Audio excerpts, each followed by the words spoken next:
हाँ, तो कल मैग्नेटिक फोर्स बता दिया था, ये कंडीशन भी हो गया था। इसमें बताया था कि जब चार्ज पार्टिकल को यूनिफॉर्म मैग्नेटिक फील्ड में रखते हैं और ये मैग्नेटिक फील्ड इनवर्ड है तो फोर्स रेडियली इनवर्ड लग रहा है। ठीक, तो magnetic force centripetal force provide करेगा। अब एक क्वेश्चन यहां ये अराइज होता है कि यदि ये मैग्नेटिक फील्ड इनवर्ड है तो इस कंडीशन में जो फोर्स लग रहा है सेंट्रीपिटल फोर्स mv²/r BQV के बराबर है। और यदि फील्ड आउटवर्ड होगा तो कैसा डायरेक्शन होगा?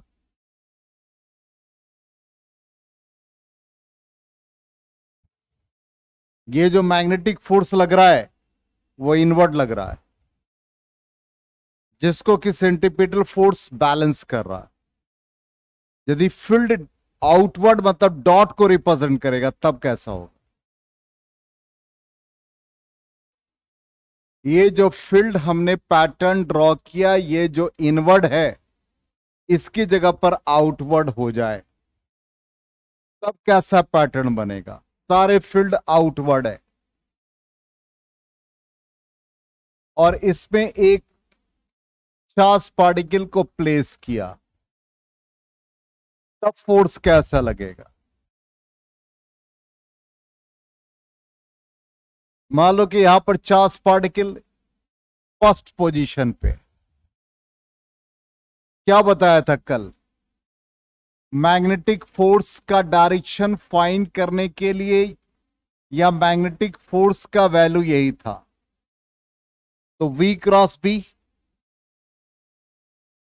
पहला कंडीशन, जहां पर वेलोसिटी को आपने किस डायरेक्शन में रखा? अरे V किधर है? J cap. मैग्नेटिक फील्ड क्या है? I cap. K cap. तो J क्रॉस K क्या आया? I आया। इसका मतलब फोर्स यहां पर किधर लगा? आउटवर्ड। यहां आ जाओ, जल्दी से बताओ किधर फोर्स लगेगा?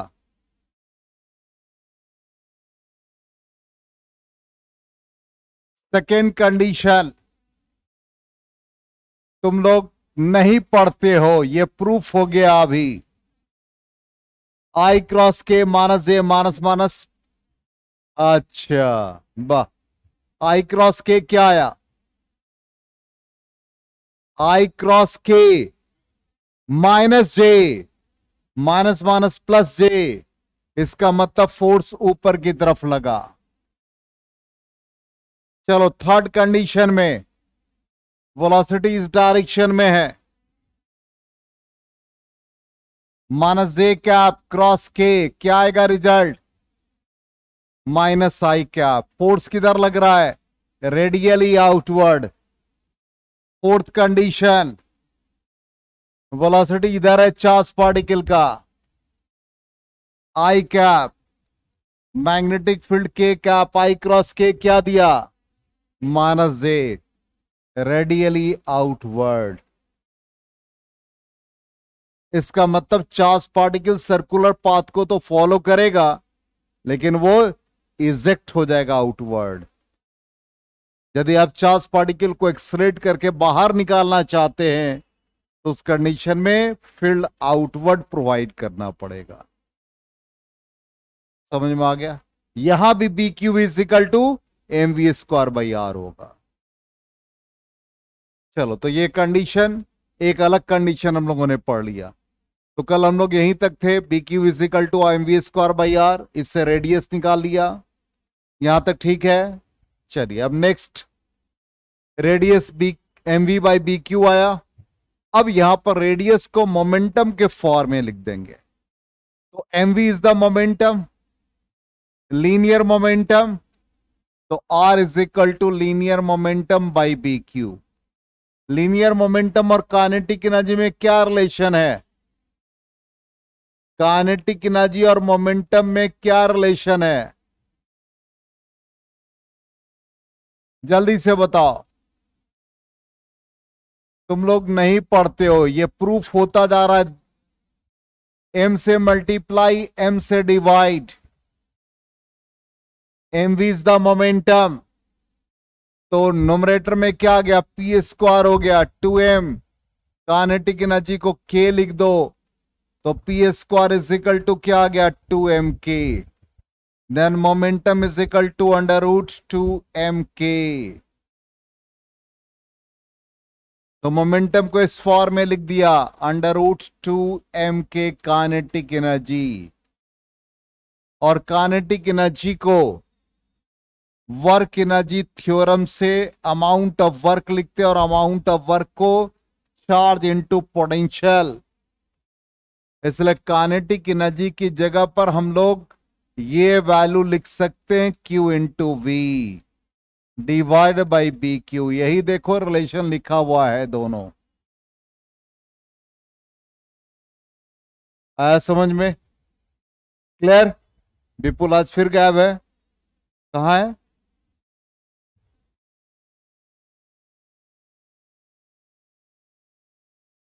चलिए अब आ जाए सेकेंड कंडीशन, टाइम पीरियड है।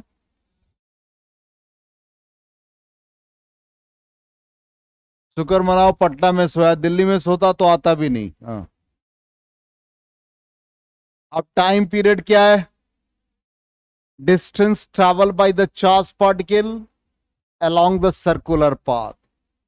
तो time period distance by velocity, तो डिस्टेंस का मतलब सरकमफ्रेंस, तो सरकमफ्रेंस हो गया 2 pi R by velocity. Radius का फॉर्मूला क्या था? तो 2 पाई, ये आ गया mv by B Q divide by V और वी कट गया, तो क्या आ गया 2 pi m by B Q. Clear? तो टाइम पीरियड इस फॉर्म में आ गया।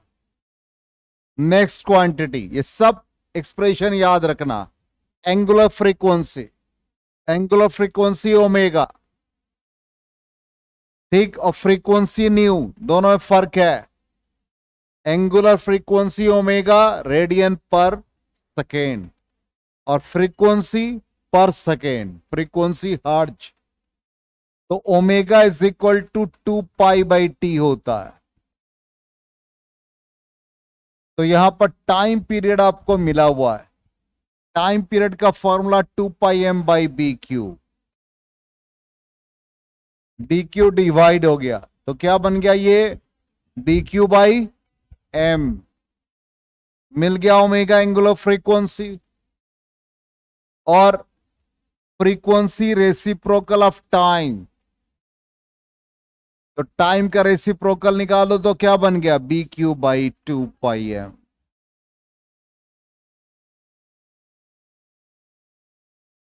समझ में आ गया? तो कितने एक्सप्रेशन सीखे अभी तक? पहला रेडियस का एक्सप्रेशन, दूसरा मोमेंटम का, रेडियस को मोमेंटम के फॉर्म में, रेडियस को काइनेटिक एनर्जी के फॉर्म में, रेडियस को पोटेंशियल के फॉर्म में। नेक्स्ट क्या पढ़ा? Time period, angular frequency, frequency, सबका एक्सप्रेशन याद रहना चाहिए। अब आ जाए यहां पे कंडीशन क्या वो पहले समझो। कहता है particle of mass m and charge q is projected in a region, मतलब एक ऐसा रीजन जो मैग्नेटिक फील्ड का है, having perpendicular magnetic field of width d। Magnetic field है इनवर्ड, और ये जो मैग्नेटिक फील्ड का रीजन है इसका विड्थ d है। अब इस विड्थ d में एक चार्ज पार्टिकल को हम प्रोजेक्ट करेंगे। जैसे प्रोजेक्ट करेंगे तो magnetic field perpendicular to the plane या डायरेक्टेड इनवर्ड है, तो चार्ज पार्टिकल साइडवेज मूव करके सर्कुलर पाथ को फॉलो करेगा। जैसे ही चार्ज पार्टिकल एंटर करेगा यह सर्कुलर पाथ को फॉलो करेगा। अब इस कंडीशन में इसका डेविएशन पूछा जाता है कि ये जो चार्ज पार्टिकल था इनिशियली यहां था और ऐसे ये डेविएट होकर इस डायरेक्शन में चला गया, तो इसका डेविएशन कितना हुआ। तो सिंपल सा कॉन्सेप्ट है कि चार्ज पार्टिकल यहां से एंटर किया, जब ये एंटर करता है तो velocity of the charge particle perpendicular to the magnetic field, इसका पाथ कैसा बनेगा, सर्कुलर। इसका मतलब यहां पर जो फोर्स लगेगा इनवर्ड, फिर ये एंटर करेगा सर्कुलर पाथ को फॉलो करेगा, फोर्स किधर लगेगा, रेडियली इनवर्ड। एंटर किया, फोर्स कैसा लगा, रेडियली इनवर्ड। एंटर किया, फोर्स कैसा लगा, रेडियली इनवर्ड, रेडियली इनवर्ड, ऐसे लगता जाएगा। तो ये साइडवेज डिफ्लेक्ट हो गया, इसका मतलब ये चार्ज पार्टिकल डिफ्लेक्ट होता है। तो फाइनली जो हॉरिजॉन्टल विड्थ है इसके साथ या हॉरिजॉन्टल के साथ एंगल थीटा बना रहा है, और ये सर्कुलर पाथ पे टैंजेंट है। तो ऑब्वियसली जो टैंजेंट पर एंगल फॉर्म करेगा वही सेंटर पर भी एंगल फॉर्म करेगा, सर्कल का प्रॉपर्टी होता है। तो दोनों जगह थीटा फॉर्म कर गया। अब ये हमको थीटा का वैल्यू फाइंड करना है, थीटा का वैल्यू फाइंड करना है। अब ये एंगुलर विड्थ कैसे आप फाइंड करोगे, तो बिल्कुल ये थीटा के सामने ये जो विड्थ को रिप्रेजेंट कर रहा है, ये विड्थ हमारा डी है, ये विड्थ हमारा डी है, यहां से यहां तक का वैल्यू डी है, अप्रॉक्सीमेट। ये एक तरह से ट्रायंगुलर फॉर्म है। तो जब ट्रायंगुलर फॉर्म होगा तो साइन एंगल के सामने वाला साइड परपेंडिकुलर है, ठीक, और यहां का पाथ ये 90 डिग्री फॉर्म कर रहा है। इसका मतलब ये इसके सामने हाइपोटेन्यूज, तो साइन थीटा क्या बन जाएगा, डी, और ये रेडियस की तरह बिहेव कर रहा है, ये रेडियस है आर, तो क्या बन गया, डी बाई आर। फोर्स किधर लग रहा है, इनवर्ड। जहां भी बनाएंगे तो फोर्स किधर है, रेडियली इनवर्ड। और रेडियली जब इनवर्ड होगा तो कंडीशन वही रहेगा कि M V square by R is equal to B Q V, means magnetic force provides the centripetal force. तो B Q V is equal to M V square by R. अब sine theta का value D by R आ रहा है, तो are की जगह पर क्या लिख देंगे, M V by B Q. तो sine theta is equal to क्या बन गया, B Q D divided by M V. अब यहां भी देखो क्या आ गया, यहां भी मोमेंटम आ गया। इसको इस फॉर्म में, यही आपसे क्वेश्चन, ये एंट्रेंस में ऐसा ही क्वेश्चन रेज कर देता। ये एम वी बन गया, अब एम वी बन गया पी बन गया, और पी को काइनेटिक एनर्जी के फॉर्म में बता दो। अभी जस्ट बताया,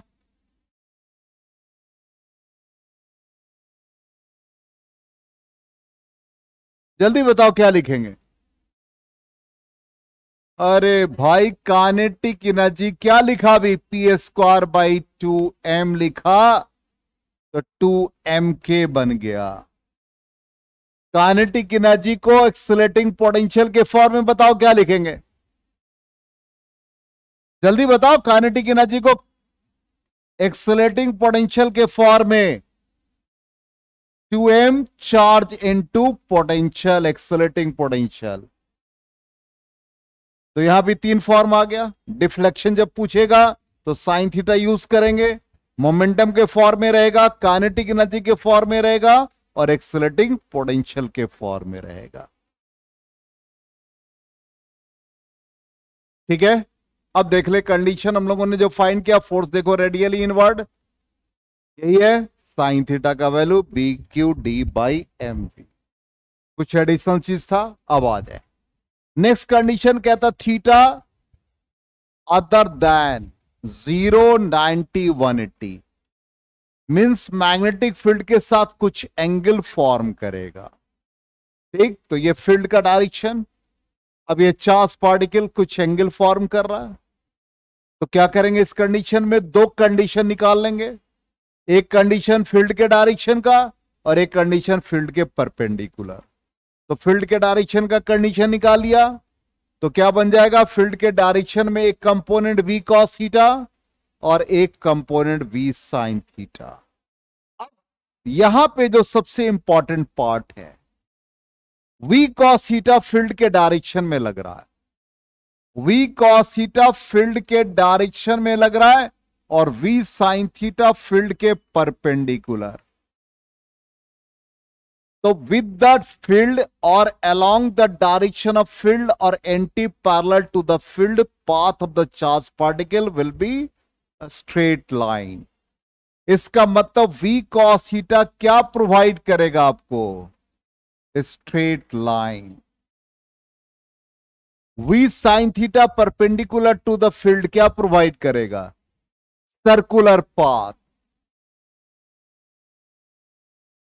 ये सर्कुलर पाथ आपको दे दिया, स्ट्रेट लाइन दिया, दोनों का कॉम्बिनेशन बताओ, दोनों का कॉम्बिनेशन कैसे बनेगा? देखो ध्यान से, ये पेन स्ट्रेट लाइन को पाथ को फॉलो कर रहा है, इसके ऊपर थ्रेड सर्कुलर को फॉलो कर रहा है, क्लियर? और कंप्लीट हो गया स्ट्रेट लाइन पाथ, कंप्लीट हो गया सर्कुलर लूप, दोनों का कॉम्बिनेशन क्या बना? स्पाइरल वाइंडिंग, जो आप आजकल कॉपी में भी यूज करते हैं, और उस पाथ को हम लोग कहते हैं helical path. It means v cos theta provides the straight path and v sin theta provides the circular path. So the combination will be a helical path. इसलिए फाइनली इसका हेलिकल पाथ बनेगा। अब helical path जब form कर जाता है तो इस कंडीशन में एक लूप और दूसरे लूप के बीच ये जो डिस्टेंस होता है इसको हम लोग पिच कहते हैं, और pitch distance travel by the charge particle along the straight line path, ये क्या बनेगा? S is equal to V into T होता है। तो वेलोसिटी का कौन सा कंपोनेंट जा रहा है उस डायरेक्शन में? कॉस। तो यहां पर क्या बन जाएगा? v cos theta into time period t। और टाइम पीरियड t का फॉर्मूला क्या भी प्रूफ किया? 2 pi m by B Q.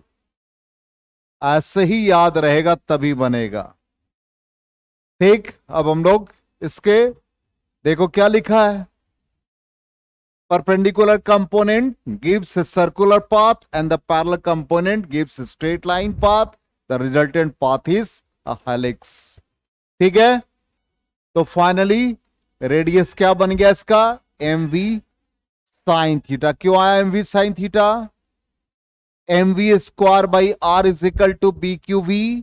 तो v की जगह पर क्या पुट कर देंगे? v sin थीटा, क्योंकि परपेंडिकुलर कंपोनेंट है, रेडियस भी मिल गया, ठीक? Time period 2 pi M by B Q यही रह जाएगा, टाइम पीरियड में कोई चेंजेस नहीं, फ्रीक्वेंसी में भी कोई चेंजेस नहीं, और फाइनली लास्ट क्या बनेगा? पिच।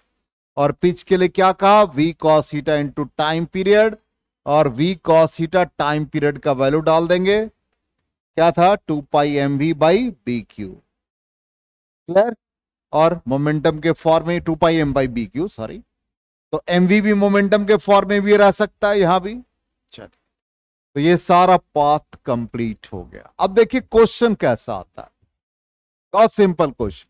कहता प्रोटॉन है, अल्फा पार्टिकल है, दोनों at right angles into a uniform field of intensity B.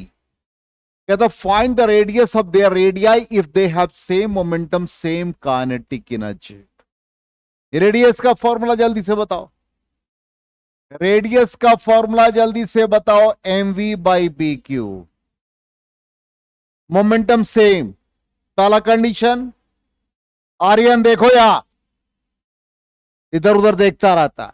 mv by B Q, तो मोमेंटम सेम है, तो किस पर डिपेंड कर रहा है? किस पर डिपेंड कर रहा है? b तो फिक्स है, चार्ज पे। इसका मतलब radius inversely related to charge. अब आ जाओ, क्या क्या है? प्रोटॉन और अल्फा पार्टिकल। तो प्रोटॉन टू अल्फा पार्टिकल का रेशियो इनवर्सली रिलेटेड, इसका मतलब ऊपर चार्ज पार्टिकल अल्फा का और नीचे चार्ज पार्टिकल प्रोटॉन का। ठीक। अब दोनों में क्या रिलेशन है? दोनों में क्या रिलेशन है? चार्ज में प्रोटॉन के लिए 1H1 और अल्फा पार्टिकल के लिए हीलियम 2He4। चार्ज पार्टिकल या हीलियम पे जो चार्ज होगा या अल्फा पे जो चार्ज होगा, ट्वाइस अ प्रोटोन। ये 2 चार्ज ऑफ प्रोटोन और नीचे चार्ज ऑफ प्रोटोन कैंसिल हो गया। क्या आ गया? 2:1। क्लियर? जल्दी से फाइंड करो तो सेम काइनेटिक एनर्जी। कितना टाइम बचा है? 5 मिनट है ना, जल्दी से कंप्लीट करो इसको, कंप्लीट करो इसको जल्दी से। सेम काइनेटिक एनर्जी के फॉर्म में लिखो, काइनेटिक एनर्जी के फॉर्म में लिख।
नहीं आया आंसर? कितना आया? किससे किससे नहीं बना? गुड। छिपकली आ गया इसलिए नहीं बना। Same kinetic energy condition, second condition में आ जाओ। R इज इक्वल टू, इसको लिखेंगे 2mk। B Q. इसका मतलब radius directly related to kinetic energy same है, तो के सेम हो गया, बी सेम हो गया। वेरिएबल क्या बना, मास और charge. Proton to the alpha particle, mass of proton, charge of proton into mass of alpha particle, charge of alpha particle। Clear? अब देखो यहां लिखा हुआ है मास हीलियम का या अल्फा पार्टिकल का 4 टाइम्स, तो मास ऑफ प्रोटॉन को हम m लिख दें, चार्ज ऑफ प्रोटॉन को q लिख दें, alpha particle twice of Q, mass of alpha particle 4 times mass of proton, Q Q cancel, root M cancel, 2/√4 मतलब 2/2 इज इक्वल टू 1:1। आ गया समझ में? कुछ और भी क्वेश्चन है, कल इसका कुछ क्वेश्चन और भी रिपीट करेंगे, यहां तक कंप्लीट कर लेना है।